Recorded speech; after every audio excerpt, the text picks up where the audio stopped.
I've gigged with Dave quite a lot.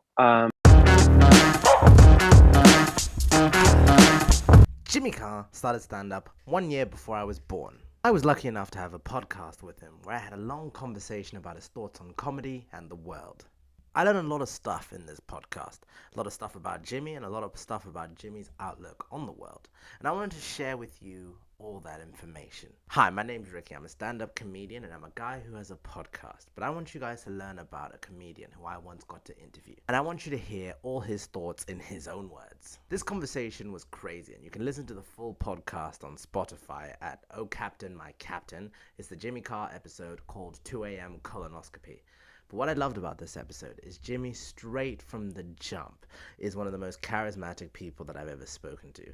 He is always on in a way that isn't annoying. For those of you who don't know, being on is where you're constantly telling jokes and where you constantly act like the audience is there even if they're not. And a lot of comedians are always on and it's kind of annoying, but when he does it, it's actually hilarious.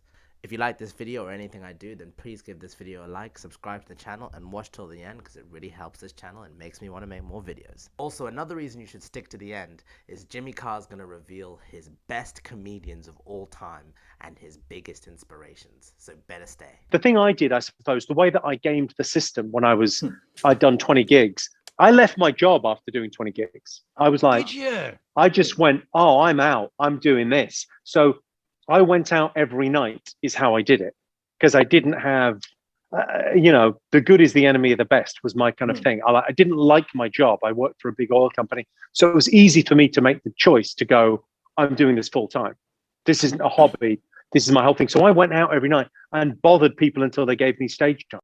One of my favorite things from this podcast is Jimmy gave up his job after only 20-ish gigs because he loved stand-up that much. He had a pretty good job at an oil company, but he thought making people laugh was a career he wanted to pursue.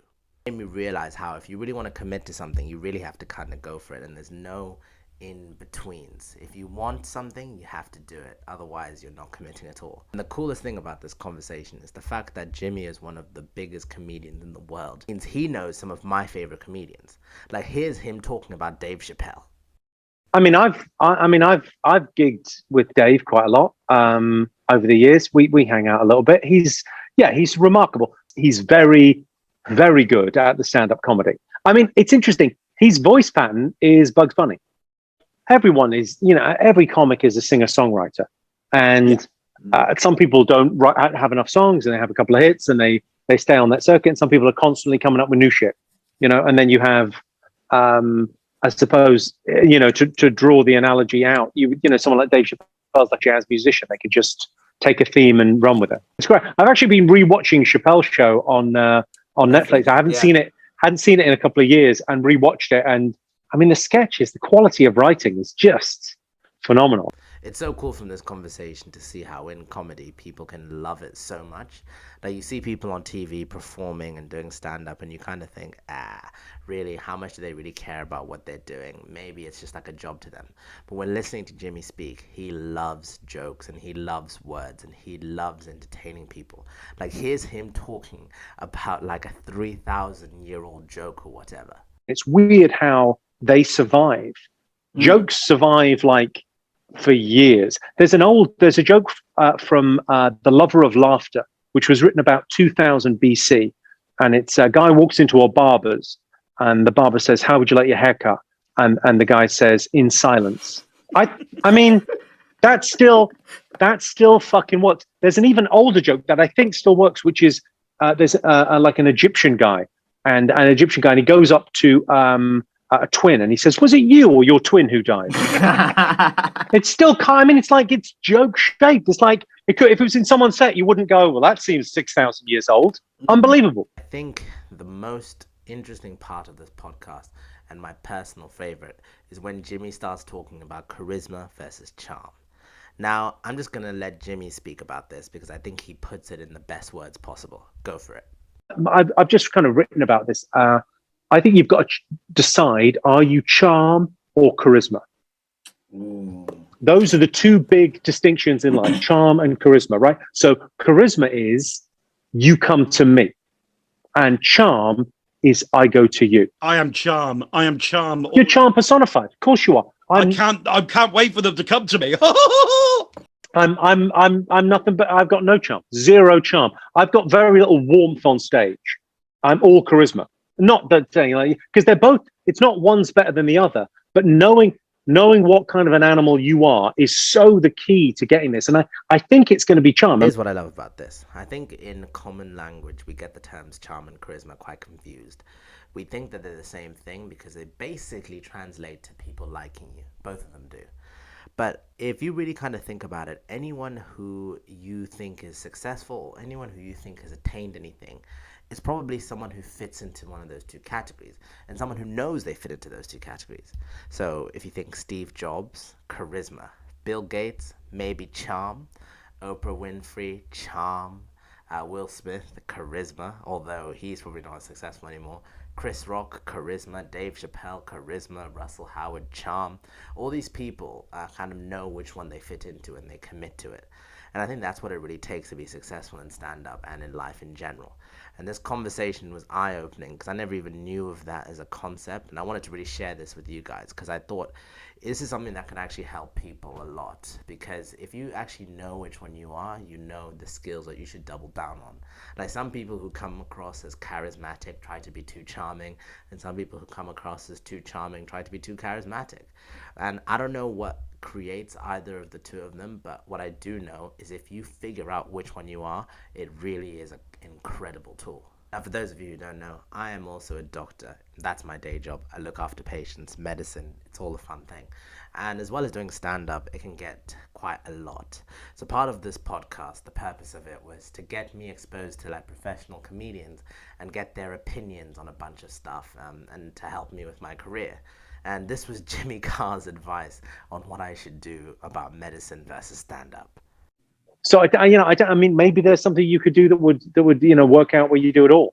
Yeah, and I mean, at the end of this, worst case scenario, I come out with a medical degree and I've been essentially practicing public speaking. No. Worst case scenario is you don't make it as a stand-up. You're not funny enough, and you fail your medical degree, and you die homeless. This is the worst case scenario. I get a medical degree. Motherfucker, you're confident. Crazy confidence. It's a blessing and a curse. Now, the part a lot of you have been waiting for. This is where Jimmy spoke about his top 3 comedians. And this was honestly incredible to listen to. Off the top of my head, I can't really remember if he ended up listing actually all 3. But he basically spoke about the comedians he thinks are the most influential and the ones that made him want to go into comedy. So check it out, guys. Quality of writing is just phenomenal. I love it. Yeah, it's one of my favorite sketch shows. Who would be the GOAT then, Jimmy? Who would be in your top 3? I think is that impossible? No, I don't think it is. I think Chris Rock would be right up there. I think a lot of people, in terms of the way that he structures a routine, the way that he sets out a premise, that the whole audience go no, and then he talks them around. He's just a philosopher king. He's because it's kind of the package is what you're looking for, like the pound for pound. Okay, so the material, great, funny jokes, the cadence of speech, the way in which he delivers that. The rhythm of it. He's right in the pocket of the rhythm. He's just a fucking amazing performer. He's a remarkable stand-up, and the work has been really. Actually, I haven't seen. I saw Tambourine, and there's a new edit of Tambourine that just dropped. I think it's called Total Blackout. So I haven't seen that yet, but I'm kind of saving it. I'm kind of looking forward to it because I thought that was. I think Bo Burnham directed that, if I'm not mistaken. Look, I loved doing this podcast. It taught me so much, and it was fascinating speaking to him because it really made me realize that people who are very successful, who you see on TV, are just people. And it was really cool to have that experience because now whenever I speak to someone new or I speak to someone who I think I'm a bit like daunted of and because I respect them for whatever reason, it's now much easier because I've spoken to one of the biggest comedians in the world. And especially in comedy now, it's like I don't get nervous when meeting like really successful comedians because it's like, look, I met Jimmy Carr, and it's a very weird flex. But if you guys want to listen to the whole conversation, go on Spotify. It's called Oh Captain, My Captain. Listen to the whole podcast. But if you guys want to check out my podcast where I interview comedians, it's called Sweet Lemons with Ricky Macindo. It's on this channel. You can watch all the full episodes. I know you're going to love it. And you can check out all my other YouTube videos here too. Thanks for sticking till the end. I hope you guys enjoyed it. Subscribe for more. Peace.